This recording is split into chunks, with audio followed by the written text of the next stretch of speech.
संस्कृतिलाई माया गरौँ विकृति भागी जाऊ, संस्कृतिलाई माया गरौँ विकृति भागी जाऊ, हजुरहरू सबैलाई बाडुली लागि जाऊ। नमस्कार, टिभी टुडे एचडी को प्रस्तुति कार्यक्रम बाडुलीको पर्खाइमा रहनुभएका स्वदेश तथा विदेशमा रहनुहुने समस्त आदरणीय आमा बुवा दाजुभाइ तथा दिदीबहिनीहरूलाई हार्दिक हार्दिक स्वागत तथा न्यानो अभिवादन टक्राउँछु। म कार्यक्रम प्रस्तुता चाँदनी मल्ल। दर्शकबिन सधैँ चाहिँ आज पनि हामी यहाँहरूमा आज उपस्थित भइसकेका छौँ।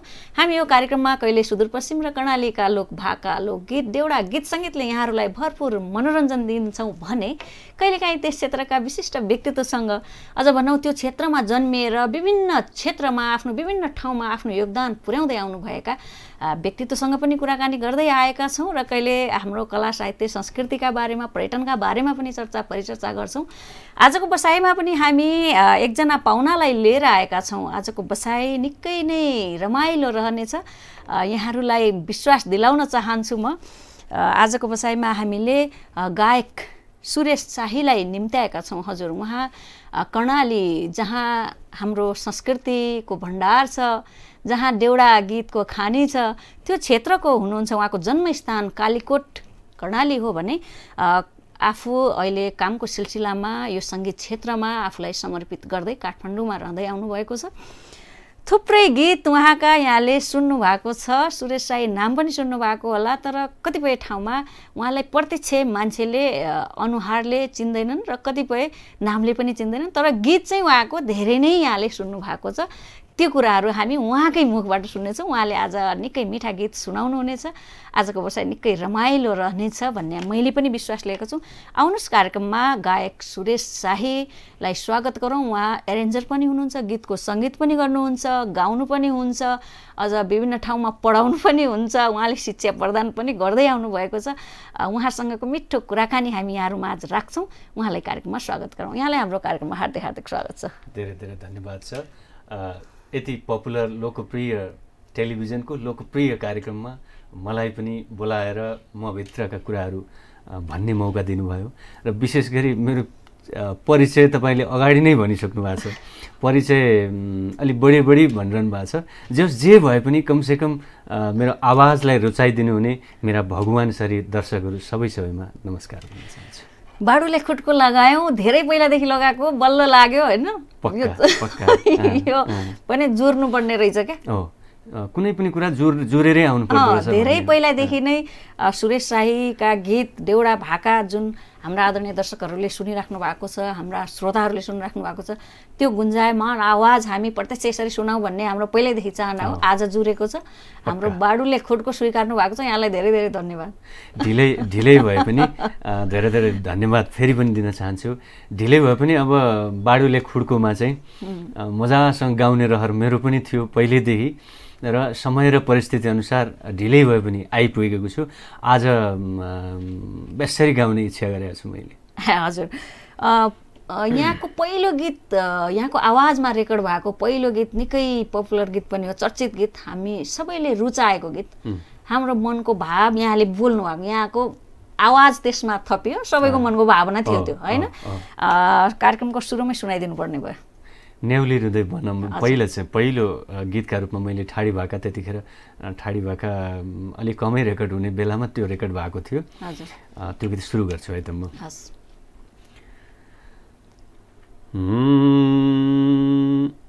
म जन्म्याको माटो सुन भन्दा महँगो भइगयो। यो ठाडी भाकासम्म पुग्दा यसको सुरुवाती चाहिँ न्याउली रुँदै बन पहिलो ठाडी भाका मैले यो किन जोडेको हुँ भन्दा अहिले धेरै ठाडीलाई मान्यता दिने र पछि अहिले यो के म जन्म्याको माटो सुन्ने पछिल्ला हाम्रा दर्शकहरू हुनुहुन्छ, उहाँहरूले यति बेलासम्म यो मान्छे कहाँ थियो होला, स्वर त मिठै रहेछ, यो गीत कति मिठो गाएको, धेरै पछि आयो भन्ने किसिमको जो प्रतिक्रिया पाउँछु अहिले म कर्णालीका ती बस्तीमा जाँदाखेरि। होइन, म यो ठाडी भाकासम्म पुगेको मात्रै हुँ, हिँडेको त म न्याउली हृदय बनबाट हुँ भनेर भन्न मात्रै चाहेको हुँ सुरुमा मैले। अब त्यो सुरुवाती त्यसबाट गरौँ। न्याउली हृदय बन मरुँदै दुनिया सामु न्याउली रुँदै बना मरुँदै दुनिया सामु किन रुन्छै मन रोयाको सुन्दिन्या कोही नै किन रुन्छै मन रोयाको सुन्दिन्या कोही नै किन रुन्छै मन रोयाको सुन्दिने कोही नै देखिदिने कोही नै का बाहिरको चोट देखिन्छ मनको चोट देखिँदैन मन रोयाको देखिँदैन हैन कति गहिरा शब्द छन् शब्द संगीत कसको थियो त्यतिखेर मैले आफै गरेँ पहिलो प्रयास नै यति मार्मिक पहिलो प्रयास हो त्यतिखेर सबैको मनको आवाज सबैको मनको भाव समेट्न सफल हुनुभयो यहाँलाई फेरि पनि बधाई छ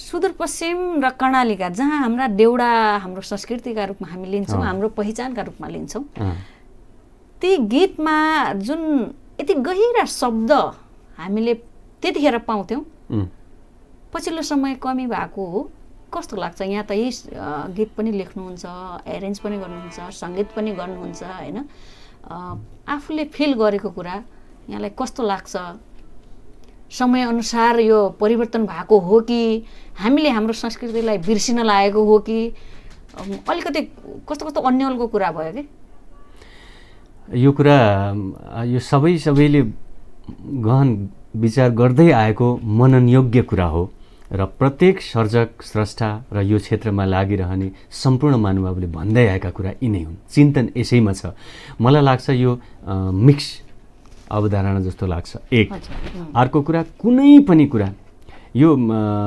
सामान्य हामीले चलाउने सामग्रीहरूका कुरा गर्दा पनि पहिला ठुला आउँछन् त्यसपछि सानो हुँदै हुँदै हुँदै चिप्स अब त यो टपमा लाउने एउटा वाइफाईसम्म पुग्दाखेरि गीत सङ्गीत पनि कतै कतै त्यो भएको हो कि भन्ने किसिमको चाहिँ त्यसलाई साइज सानो अथवा केही परिमार्जित गरेर दिने कि अथवा त्यो भन्ने चिन्तनले काम गरेको हो यसको अर्थ यो होइन कि त्यसको नाउँमा चाहिँ अन्य कुराहरू लादिएर देउडाका सारा कुराहरू प्रकृतिहरू बिगार्ने देउडाका त्यो मिटरहरू बिगार्ने मेलोडीहरू बिगार्ने नोट बिगारेर सारा पुर्याउने भन्ने किसिमको कुरा होइन अब जहाँ राम्रा कुरा हुन्छन् त्यहाँ नराम्रो कुरा पनि भित्रिएका हुन्छन् त्यसो भएर त्यसरी भित्रिएका कुराहरूलाई मिनिमाइज गर्नुपर्छ भन्ने पक्षमा म पनि हो त्यस्ता बिग्रिरहेका छन् नि त हाम्रो मिटर देउडा गीतको होइन बिग्रिरहेछ शब्द बिग्रिरहेछन् भाकाइ बिग्रिरहेछ त्यहाँको कलरै आउँदैन शब्दहरू आया गया मात्रै राखेर त देउडा हुँदैन नि हैन यो बेला कसैको चित्त दुख्छ कि अब उहाँ हाम्रो अग्रज हुनुहुन्छ उहाँले गीत निकालिहाल्नुभयो अब हामीले यो यस्तो होइन हाम्रोतिर त यस्तो हुन्छ भन्यो भने कतै उहाँको चित्त दुख्ने हो कि भन्ने कुरा हामी सबैको मनमा हुन्छ त्यसैले सही कुरा र आफूले बुझेको वास्तविक जे हो नि हाम्रो संस्कृतिको त्यो भन्न नसक्नुमा कसको कमजोरी हो जस्तो लाग्छ भन्न नसके होइन बेला बेला बोली पनि आइरहेका हुन्छन् धेरै कुराहरू आइरहेका हुन्छन् तर मलाई लाग्छ अहिले गीत सङ्गीतलाई त्यसरी नजिकबाट हेरेर यसबाट प्रत्यक्ष लाभ उठाउने किसिमको कामहरू छैन प्रतिफल छैन प्रति उत्पादक छैन त्यसो भएर मान्छेहरूले चाहिँ जसले जे गर्यो ठिक छ अहिले बेला बेलामा यो मेला महोत्सवमा त त्यस्तै खालका हाम्रा टिपिकल गीतहरू भन्दा त्यो उफ्रिने खालका बढी उफ्रिरहेको हुन्छ नि त स्टेजकै लागि बनाएका हुन्छन् क्या कतिपय गीतहरू त्यही भएर यहाँ चाहिँ अलिक गहिरिएर त्यो क्षेत्रमा त्यो विषयमा लाग्ने हुनाले यो प्रश्न मैले यहाँलाई राखेको हो यो मैले अरूलाई राखेको थिएन सही कुरो मलाई पनि लागेको कुरा के भने त्यो भेराइटी मध्येको एक भेराइटी हो, एउटा सानो चटनीका रूपमा त्यसलाई लिउँ र कि देउडा सङ्गीतकै हिसाबमा देउडा संस्कृतिकै हिसाबमा त्यसलाई चाहिँ लियो भने त्यसले नेगेटिभ रिजल्ट पनि आउन सक्छ। त्यसैले त्यो भेराइटी मध्येको एउटा भेराइटी हो, नाचगान गर्ने उफ्रिने खालको नचाउने खालको, मान्छेलाई दिक्क बोर भइरहेको होला त्यो बेलामा चाहिँ डाङ्ग गएर यसो नाच्ने किक सिक पन्ची किकहरू भएका होइन ती गीतहरूको पनि त्यो एउटा चटनीका रूपमा लिउँ त्यसलाई। तर होल सिङ्गो देउडा संस्कृति, देउडा भाका, देउडा लय, देउडा नाच यसलाई चाहिँ सबैको प्रतिनिधित्व गरेर त्यही हो भनेर भन्दा गलत हुन्छ र मलाई लाग्छ त्यो एउटा चटनीका रूपमा मात्र लिउँ। देउडाको त के भन्ने, अब देउडाभित्र चाहिँ छिर्नै गाह्रो, छिरिसकेपछि बाहिर आउँदै कोही पनि मान्छे आउन सक्दैनन्। हामीले बुझाउन अलिक कमी गरे हो कि अथवा उहाँहरूले बुझ्न अलिकति कमी गरे हो कि भाषागत कुराहरू छन्, यी कुराहरूले गर्दा अलिकति कतिपय कुराहरू त कर्णाली तर्ने बित्तिकै अलि पूर्वतिर लाग्ने बित्तिकै तपाईहरु त देउडा भाषा बोल्नुहुन्छ भन्नुहुन्छ, हामी कर्णाली र सुदूरपश्चिमवासीले देउडा भाषा बोल्छौं त, देउडा भाषा हो। त्यही त भन्दैछु, अहिले जस्तो आया गयाका कुराहरू खाली आया गयालाई देउडा बनाएर अरु त्यो राम्रा उहाँहरुका राम्रा गीतमा आया गया शब्द राखेर देउडा बनाइदिनु भएको छ। किन बिगार्नु भएको छ उहाँले?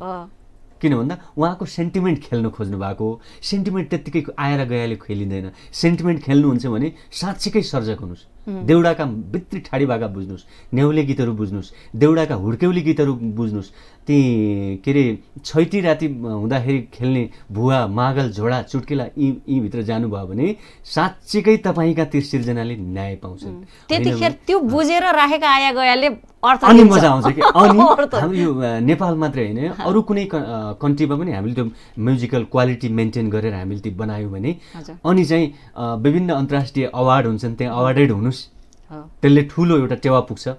र खाली त्यो क्षेत्रको त्यो भेगको सेन्टिमेन्ट खेल्नका लागि आएर गया मात्रै गर्यो भने तपाईहरुको वेट पनि घट्ला। फेरि त्यसो नगर्दिनु होला, मेरो विनम्र अनुरोध। हजुर, यहाँका थुप्रै चर्चित गीतहरू मध्येको निकै नै चर्चित पनि लोकप्रिय पनि गीत जुन हाम्रा थुप्रै दर्शक श्रोताहरूले मन पराउनु भएको छ, हाम्रो हिमाल डेन्टल हस्पिटलको ओनर हुनुहुन्छ राजेन्द्र भट्टले लेख्नु भएको हैन, उहाँलाई पनि हामी यो कार्यक्रमबाट नमन गर्न चाहन्छौँ, सम्झिन चाहन्छौँ।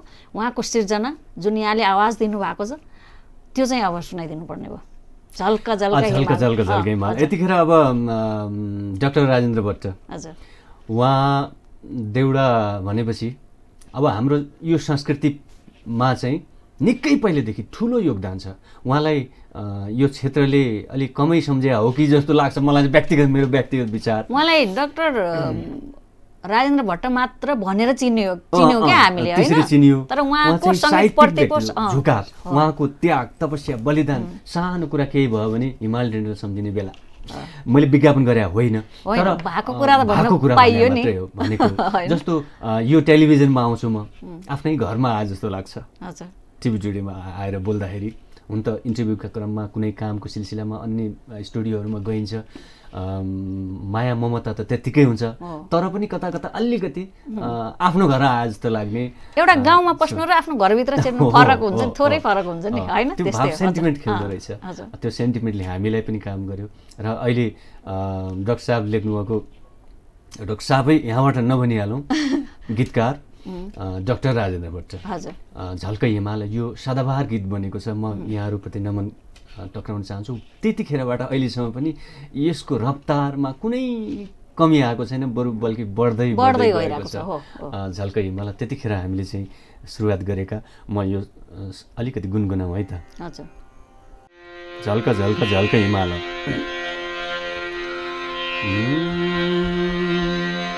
वै जन्म्याको वै हुर्क्याको झल्का झल्का झल्का हिमाल, वै जन्म्याको वै हुर्क्याको झल्का झल्का झल्का हिमाल, उही बोली जान्याको कठै कर्मभूमि जहाँ भए नि जन्मभूमि हो मेरो पश्चिम नेपाल, बाध्यताले भूमि छोडी झल्का झल्का झल्का हिमाल, बाध्यताले भूमि छोडी झल्क झल्क झल्कै माल टाढै फलान्याको कठै कर्मभूमि जहाँ भए नि जन्मभूमि हो मेरो पश्चिम नेपाल कठै जन्मभूमि हो मेरो पश्चिम नेपाल। हजुर, देश छोडेर विदेशमा गए पनि, गाउँ छोडेर सहरमा बसे पनि, पहाड छोडेर तराईमा बसे पनि, हामी जहाँ भए पनि जन्मभूमि जहाँ भए पनि होइन, अझ भनौँ कर्मभूमि जहाँ भयो नि जन्मभूमि पश्चिम नेपाल। हामी पश्चिममा जन्मेको कर्मले त हामी जहाँ पनि पुग्न सक्छौँ होइन। निकै नै आफ्नो घर परिवार आफ्नो माटो सम्झिने सबैको आवाज हो, सबैको गीत हो यो। गीतकार राजेन्द्र भट्ट, डाक्टर राजेन्द्र भट्टले रचना गर्नुभयो, तर यो सबैको गीत उहाँले चाहिँ उठाइदिनु भयो, थोरै उठाइदिनु, सबैको भावलाई उहाँले सम्झेर यसरी अहिले तपाईँको गीत, मेरो गीत, उहाँको गीत, उहाँको गीत होइन, सबै साझा नेपालीको गीत। यति मनको हामी भन्छौँ नि चर्चित गीत भनेर, चर्चा र लोकप्रिय फरक कुरा हो नि होइन। चर्चित त धेरै हुन्छन्, लोकप्रिय थोरै हुन्छन् क्या। त्यो भित्रको यसले चर्चा र लोकप्रिय दुइटै कमाएको गीत हो नि यो त होइन। यस्ता थुप्रै रचनाहरू यहाँले गाउनु भएको छ, धेरै नै गीत छन्, तर हाम्रो कार्यक्रमको समय छोटो छ। यो भित्रमा कुरा पनि गर्नुपर्ने, गीत पनि गाइसक्नु पर्ने होइन, आफूले भएका देखेका कुरा पनि भन्नुपर्ने। त्यही सबै समेट्दाखेरि अलिक छोटो छोटोमा समेट्नुपर्ने हुन्छ। सङ्गीतलाई कसरी बुझ्नु भएको छ र त्यो सङ्गीतको प्रभाव कस्तो छ हाम्रो देउडा संस्कृतिभित्र? सङ्गीतलाई हामीले कसरी बुझ्ने भन्दा, यदि सायद सङ्गीतलाई भित्रैबाट नबुझ्या भए अहिले म यहाँ हुँदैन थिएँ होला, म कुनै अर्कै क्षेत्रमा लागिसकेका हुन्थेँ होला। जति जति बुझ्दै गयो त्यति आफ्नो लाग्न थाल्यो, जति जति बुझ्दै गयो त्यति म अपूर्ण लाग्न थालेँ, जति जति बुझ्दै गयो त्यति आफूलाई धेरै पछाडि सोच्न थालेँ र पछि यसको गहिराइमा त हामी कहिले पुग्न सक्दैनौँ। गहिराइमा पुगेँ भन्ने किसिमको फिल कसैले भन्नुहुन्छ भने त उहाँ चाहिँ अलि पुगेको होइन कि जस्तो लाग्छ मलाई चाहिँ। सङ्गीत भनेको यति भयावह चिज हो, सङ्गीत भनेको यो काठले पनि पचाउने चिज रे, सङ्गीत भनेको वस्तुले यो कुनै यो घरका यो कुनै पनि जस्तो यो भित्ताका पनि कान हुन्छन् भन्ने कुरा हुन्छ नि, त्यो सङ्गीत त्यहाँ पनि हुन्छ। काठ ठोकिँदा पनि सङ्गीतै आउँछ र हामी त एउटा मानवीय एउटा हामीलाई चाहिँ सङ्गीतको स्पर्श हुन्छ नै। त्यो स्पर्श कसरी गऱ्यौँ भन्ने कुराहरू मात्रै हामीले कति लियौँ, कति बुझ्यौँ भन्ने मात्रै हो, कति फिल गऱ्यौँ हो, हामीले त्यसलाई कति महसुस गरेका छौँ, हाम्रो जीवनमा त्यसको कति प्रभाव पारेको छ र कसरी बुझेका छौँ र त्यसलाई अब मैले यति बुझेर यति दिएँ भन्ने भन्दा कति दिन सकेको छु परिभाषित। यसलाई चाहिँ सानो मैले सङ्गीतको परिभाषा, मैले सङ्गीतलाई यो बुझेँ भन्दा म चाहिँ अलि कमी नै हुँ जस्तो लाग्छ मलाई। परिभाषा गर्न गाह्रो छ, तर यसलाई यो विशाल छ, व्यक्ति पिछेको आफ्नो भोगाइ आफ्नो बुझाइलाई व्यक्त गर्ने कुरा हो कि त्यति नै हो होइन। व्यक्तिको बुझाइ अनुसार हामीले मैले यसरी बुझ्छु भन्ने कुरा मात्रै हो। यो सङ्गीत पनि यही हो भन्न त गाह्रो छ नि त होइन। पहिला हामीले पढ्दै आएका कुरा, अब गीत नृत्य र वाद्यवादनको यो संयुक्त रूप नै सङ्गीत हो भन्नेले मात्रै भनेर मात्रै पुग्दैन नि त यहाँनिर त। अब यसलाई खोज्ने भने त विशाल हुन्छ नि, विशाल हुन्छ। र सङ्गीतभित्र सङ्गीत यो विशाल चिजलाई हामीले कुन धार कुन छेउबाट इन्ट्री गऱ्यौँ अथवा त्यसलाई छोयौँ कि त्यति मात्रै, कति छोयौँ त्यति मात्रै। यो हाम्रो गीत सङ्गीतसँग सम्बन्धित कुरा हुनाले सोधेको। कर्णाली यहाँको जन्मभूमि, जन्म गाउँ, यहाँको बालापन त्यही कालीकोटमा बित्यो होइन। गाई गोठालो जानुभयो होला, त्यतिखेरका अहिलेका जस्ता गीतहरू थिएनन् नि त्यतिखेर त। त्यतिखेर त जता गए पनि हाम्रै माटोको सुगन्ध दिने गीतहरू होइन, रेडियो खोल्दा पनि त्यस्तै गीतहरू मात्रै सुनिन्थे। त्यतिखेरको सङ्गीत संयोजन कस्तो थियो र त्यहाँका खास कुरा भन्न खोजेको के हो भने मैले त्यतिखेर हाम्रा त्यहाँका विभिन्न चाडपर्व अनुसार, हाम्रा विभिन्न तिथि अनुसारका पनि गीत छन् नि। तिनीहरू त अब लोप हुन लाग्यो। हामी त यो बाजागाजामा समावेश गर्ने खालका गीत मात्रै रेकर्ड गर्न थाल्यौँ। बाजा बजाउन नमिल्ने खालका पनि कति त गाउन मात्रै पर्ने खालका गीत पनि छन् नि हाम्रा। त्यसमा चाहिँ जस्तो के गर्ने त, अब के गर्ने जस्तो। अनि फेरि त्यहाँको वेशभूषा हेर्नुहोस् त, कर्णालीको वेशभूषा त्यहीका 1-2 दिदीबहिनी दाजुभाइले लाएर मात्रै त्यो संरक्षण हुँदैन नि होइन। त्यसलाई जोगाउनलाई के गर्नु पर्ला? ती गीत सङ्गीत जुन छन् अब त हाम्रो अगाडिको पुस्ताहरू अब उहाँको उमेर पुगिसकेको छ, जसलाई ती भाकाहरू आउँछ, ती गीतहरू आउँछ, उहाँहरूले हामीलाई छोडेर गइसकेपछि त ती सँगसँगै उहाँहरूसँगै जान्छ। त्यसलाई जोगाउनको लागि, त्यसलाई हामीले हाम्रो सम्पत्तिको रूपमा अझ हाम्रो पहिचानका रूपमा राख्नका लागि के गर्नु पर्ला जस्तो लाग्छ यहाँलाई? त्यही त त्यो कुरालाई व्यावसायिकतातिर जोड्यो भने अहिले त व्यावसायिक मुखी पनि हुनुपर्छ। कलाकार सर्जक स्रष्टाहरू बाँच्नु पनि परेको छ। अब त्यो पुराना कल्चरलाई जोगाउने किसिमका संरक्षणका कुराहरू गर्यो भने पेट भोको होला। त्यो हिसाबले पनि धेरैले छोड्नु भएको छ। त्यस्तो नगरेर अहिलेको बजार कस्तो छ, जस्तो सुनको थाल त सुनकै हो नि, गिलास पनि सुनको गिलास त सुनकै हो नि। अहिले हामी म सुनको थालमा खान्छु, सुनको गिलासमा खान्छु भनेर जताततै पाउनु पनि पर्यो नि त, सक्नु पनि पर्यो, औकात पनि हुनु पर्यो। किन भन्दा जमाना कस्तो छ, प्लास्टिकका गिलासमा हामी चिया खाने बेलामा सुन त सुनै हो नि। अहिले जमानै प्लास्टिकको आयो, अब सुन भन्ने कि सुन भनेको सुनै हो, सुनको सुन हो भनेर बुझ्ने र अरूलाई बुझाउने। यदि सुनको गिलास पाइस् भने प्लास्टिकलाई सकभर युज नगर है भन्ने कन्सेप्टको विकास गर्नु पर्यो कि पहिला। त्यो चेतना सचेतना फैलाउनु पर्यो। त्यो सचेतना कसले फैलाउने, कहाँ फैलाउने? अहिले अब हाम्रो समाजमा कस्तो छ नि, हाम्रा पछाडिको जेनेरेसन सानो भर्खरको उहाँहरू गएर गीत सङ्गीतका कुरा गऱ्यो भने, देउडाका कुरा गऱ्यो भने हे भन्ने टाइपका कुराहरू आइसके। यहाँ हाम्रो के अरे बोर्डिङ पढ्ने सानो बच्चाहरूले पनि त्यही भन्न थाले। अनि हामीले उनलाई सिकाउनु पर्यो नि त, देउडा भनेको सुन हो बेटा। यो अहिले अरू सङ्गीतहरू लाइट किसिमका जे तिमीहरू गरिरहेछौ अरूको संस्कृति हो, यो प्लास्टिक हो। हामीले त्यसरी बुझाउन सक्नु पर्यो नि त। यो प्लास्टिकमा कहिलेकाहीँ सुन नभएको बेलामा काम चलाऊ, तर यो देउडा भनेको सुन हो है, सुन।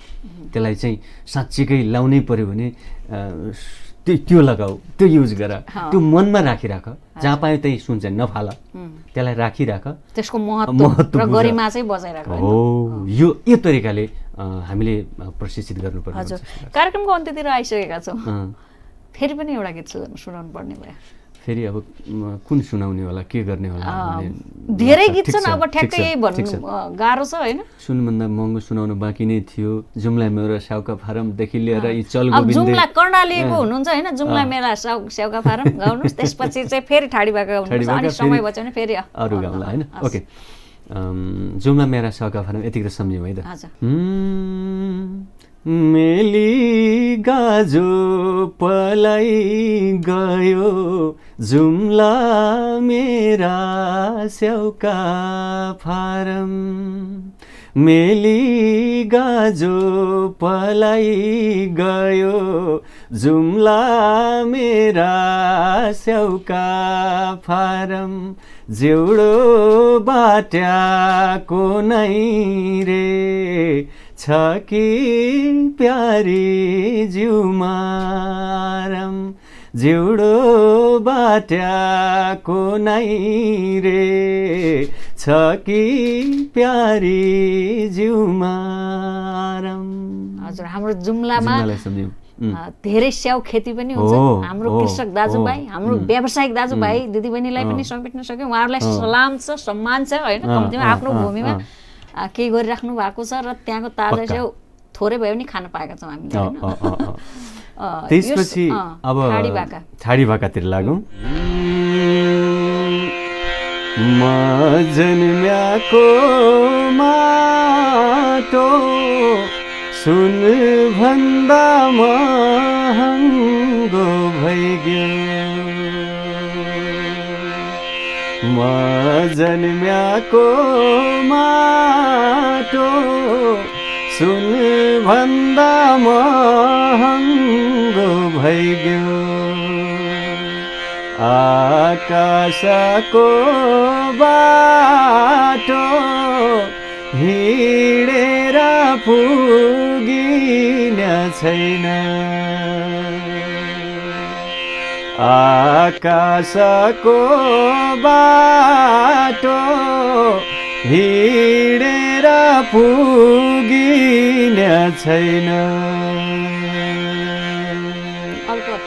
अब अर्को सुरु गरौँ है। ओके,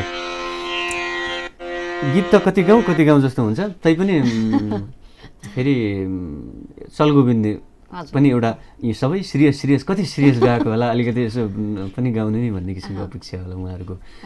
चलगोविन्दी सुरु गर्ने है त। चलगोविन्दी पहिला मिलाई देउडा खेलौँ घुङ्रू बजा छम कि छमा छम। एहे चलगोविन्दी पहिला मिलाई देउडा खेलौँ घुङ्रू बजा छम कि छमा छम। एहे चोखो माया पिरतीलाई दे खेतबारी बाजै छ हिरु पटुकी बाँधी पौडी दनादन।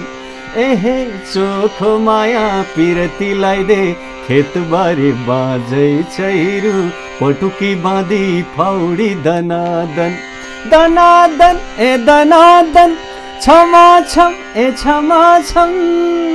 निकै नै रुचाइएको गीत होइन, निकै रुचाइएको। जता पनि हाम्रा कार्यक्रमहरूमा यो गीत बजाएर नाच्ने नै गरिन्छ, निकै रमाइलो गीत। तर त्यहाँभित्र भाव पनि फेरि रमाइलो पनि छ, अनि खेतबारी बाँझै छ फौडी दनादन फरुवाले खन भने पनि छ नि होइन। त्यो श्रेय हाम्रो गीतकार गणेश बमज्यू, उहाँ अहिले बाहिर हुनुहुन्छ। उहाँलाई यतिखेर सम्झिन मन लाग्यो। यो गीत उहाँले चाहिँ त्यो कन्सेप्ट चाहिँ 2-3वटा कन्सेप्टलाई कति मजासँग ल्याउनु भयो। ल्याइसकेपछि यसो हल्का मैले सिगार्ने कोसिस गरेँ र चाहिँ पठायौँ हामीले। र अहिले युट्युबमा हेऱ्यौँ भने हामी 200-300 भिडियो हेर्छौँ हामी। सबैले आफै नाचेर त्यो गीतमा हाल्नु भएको छ होइन, जो सबैको साझा गीतका रूपमा बनेको छ। यो नै ठुलो प्राप्ति हो नि त, एउटा सर्जकले एउटा गायकले आफूले दिन सकेको कुरा सबै दर्शक श्रोता सबै दाजुभाइ दिदीबहिनीले मन पराइदिनु ठुलो कुरा हो नि त होइन। पक्का पक्का कार्यक्रममा आइदिनु भयो समय व्यस्तताका बावजुद पनि होइन। हाम्रो बाडुली खोटको स्वीकारेर यहाँ आइदिनु भयो, यहाँलाई धेरै धेरै धन्यवाद दिन चाहन्छौँ। सम्पूर्ण टिभी टुडे HD परिवार, बाडुली टिम र मेरो व्यक्तिगत तर्फबाट यहाँलाई धेरै धेरै धन्यवाद। र आगामी यहाँको साङ्गीतिक जीवन उज्जवल बनोस्, फेरि पनि नयाँ नयाँ सिर्जना नयाँ नयाँ गीत सुन्न पाइयोस्। यहाँका सिर्जनाहरू मैले पनि गाउन पाऊँ होइन। एकदमै एकदम यहाँलाई धेरै धेरै बधाई शुभकामना र धन्यवाद पनि दिन चाहन्छु। मेरो तर्फबाट पनि धेरै धेरै धन्यवाद। आउँछु बोल्छु गाउँछु भन्ने इच्छा रहर मनमै थियो, तर आज बल्ल बल्ल आउन पाएँ। मनका कुरा राम्रोसँग पोख्नै पाइएन, समय गयो होइन। ठिक छ, समयको पाबन्दी अनुसार छ, त्यो अनुसार हामीले चल्नुपर्छ। भला सुकाली चलाउने सुरेश साईदेखि लिएर अहिले पछिल्ला समयमा 2-4वटा गीत दिएको छ र अहिले कता हराएको छ कि के छ कसो छ भनेर चिन्ता गर्नुहुन्छ, कहिलेकाहीँ सम्झिनुहुन्छ। मलाई धेरै धेरै आभार प्रकट गर्न चाहन्छु। यतिखेर कहीँ गएको छैन, यही काठमाडौँमै छु, गीत सङ्गीतभित्रै लुटीपुटी भएको छु। र अनामनगरमा वर्ल्ड कभर मिडिया छ हाम्रो, त्यहाँ चाहिँ म गीतका एरेन्जदेखि लिएर कम्पोजदेखि लिएर सबै त्यहाँ गरिरहेको हुन्छु। यदि यहाँहरू भेट्न चाहनुहुन्छ भने त्यतै पनि भेट हुन्छ।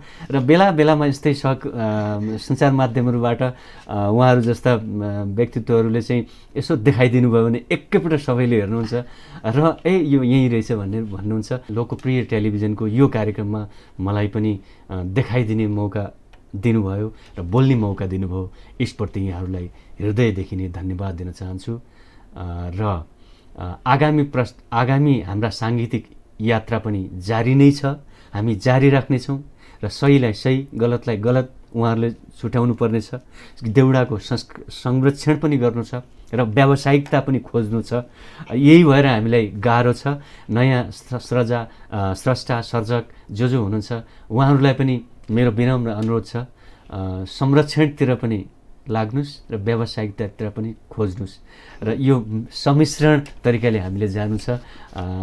आगामी प्रस्तुतिहरूलाई पनि हौसला जसरी दिनुभएको छ त्यसरी दिन नभुल्नु होला भन्दै आज यो यहाँबाट म बिदा चाहन्छु। दर्शकबिन, आजको बसाइमा यहाँलाई हामीले गायक सुरेश शाहीका गीत सुनायौँ। उहाँले आफै गाएर आफ्ना अनुभवका कुरा पनि सुनाउनु भयो। अवश्य पनि आजको बसाइ यहाँलाई मन पर्यो होला र उहाँले गाउनुभएका थुप्रै गीत सुन्नुभएको थियो, आज प्रत्यक्ष देख्नु पनि भयो भन्ने हामीले विश्वास पनि लिएका छौँ। पक्कै मन पर्यो होला। आफ्ना अमूल्य सल्लाह सुझाव दिन नबिर्सिनु होला हाम्रो यो कार्यक्रमप्रति।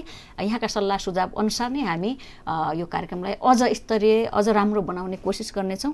आगामी साता यहाँहरू माझ यही समयमा उपस्थित हुने नै छौँ। तबसम्मको लागि म कार्यक्रम प्रस्तुता चाँदनी मल्ल लगायत सम्पूर्ण बाडुली युनिटलाई बिदा दिनुहोस्। नमस्कार।